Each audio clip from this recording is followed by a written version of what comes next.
भैया, एक बात मन में वर्षों से है, आज पूछने का साहस कर रहा हूँ। पूछो भरत। माता कैकेयी और मंथरा ने जो षड्यंत्र किया था वह क्या राजद्रोह नहीं था?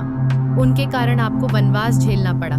माता सीता को कष्ट हुआ, लक्ष्मण ने अपने जीवन का बड़ा भाग वन में गुजारा और पिताजी तो उस दुहक को सह ही नहीं सके। ऐसे अपराध के लिए तो मृत्यु दंड होता है, फिर आपने माता को दंड क्यों नहीं दिया?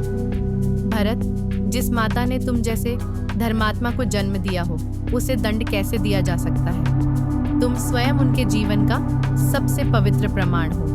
यदि किसी कुल में एक निष्ठावान पुत्र जन्म ले तो वह पूर्वजों के पापों का प्रायश्चित बन जाता है। भैया, यह तो मोह है।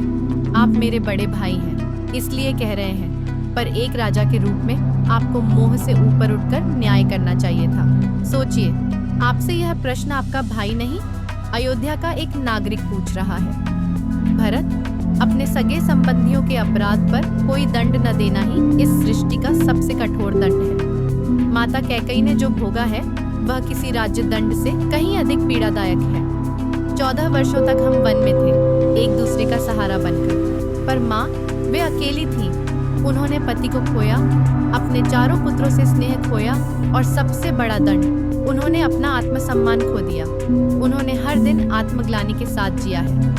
क्या तुम जानते हो भरत, वे रातों को जागकर मेरे नाम का जाप करती थीं। एक बार भी प्रसन्न नहीं हुई जब हम लौटे। वनवास हमारा बीत गया, पर उनका आज भी जारी है।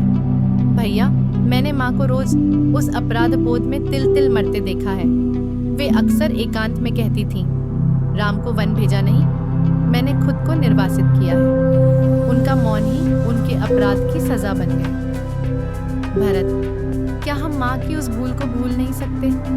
यदि वह वनवास न होता तो यह संसार देख भी पाता कि भाइयों का प्रेम क्या होता है। लक्ष्मण ने मेरे साथ हर संकट में रहकर सेवा की। तुमने राज सिंहासन को ठुकराकर खड़ाओं को राज्य का भार सौंपा, और शत्रुघ्न, जिन्होंने भरत की पीड़ा को अपना धर्म समझा, यह सब संसार के लिए एक आदर्श बन गया।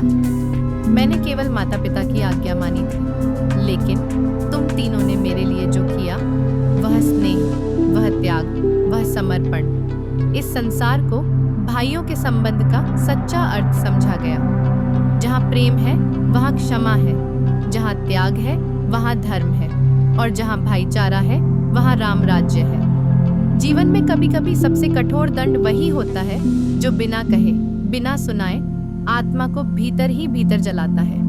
अपनों को माफ कर देना कोई कमजोरी नहीं, बल्कि सबसे बड़ी शक्ति है। प्रेम, त्याग और क्षमा, इन्हीं में जीवन का सच्चा धर्म बसता है। और भाई भाई का संबंध, यह केवल रक्त से नहीं, आत्मा के अदृश्य धागों से बंधा होता है। भाइयों का संबंध वास्तव में होता क्या है?